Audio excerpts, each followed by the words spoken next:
Sunday. Andito po ako ngayon kasama ang anak ko si Gabriel, si Gabi. Andito po kami ngayon sa Robinson's Galleria.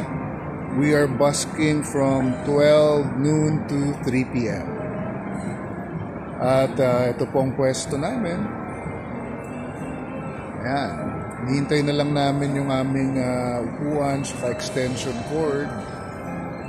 Andito po kami malapit sa, tapat mismo ng H&M, Brat Pack at saka Sarabia. Banda doon naman po yung Lacoste.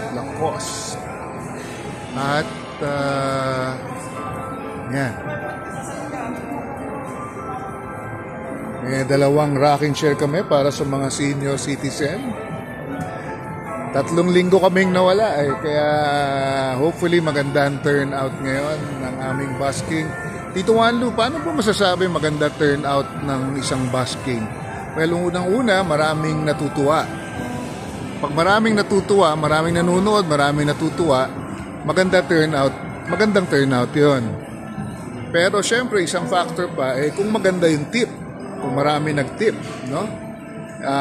While some buskers are saying na they're not in it for the money, well, good for them, no?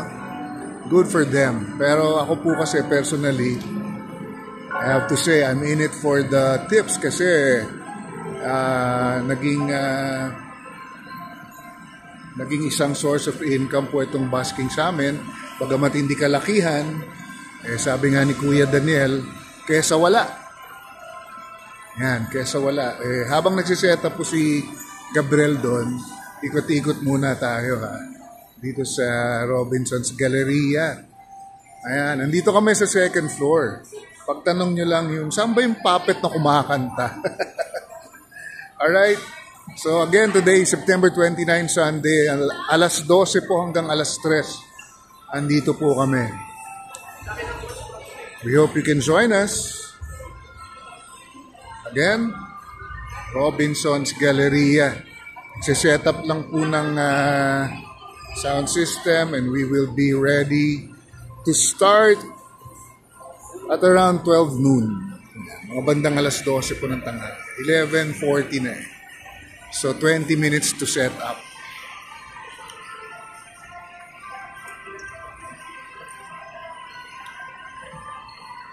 Pakita ko sa inyo yung setup namin.